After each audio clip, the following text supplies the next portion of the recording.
Nasend na raw po? Hindi pa. Po? Nasend na raw? Hindi pa. Hindi pa. Ay, sa ate mo.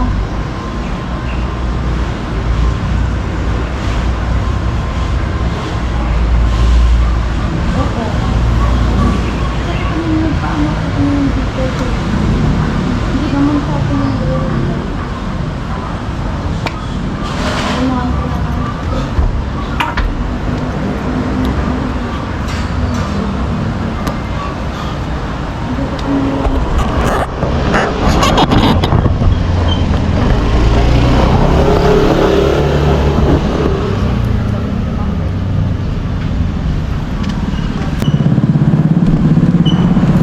Parang may scam pa ako mga birds ha.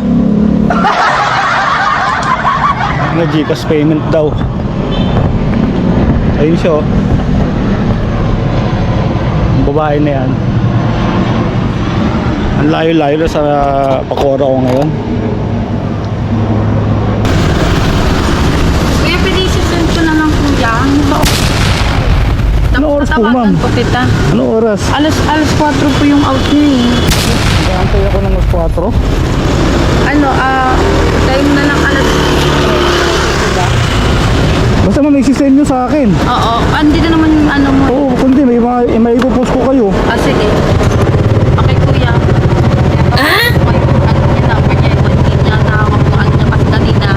Ano lang, lunch time. Oo, tapos dapat kasi kanina ma'am, binigyan nyo na yung number ko. Sige kuya, i-ano po, ipapakit ko sa kanya. Pag di nyo na-send sa akin ngayong araw ma'am ha, ngayong araw po ha. Alas 10. Pag di nyo na-send na, ipopost ko kayo.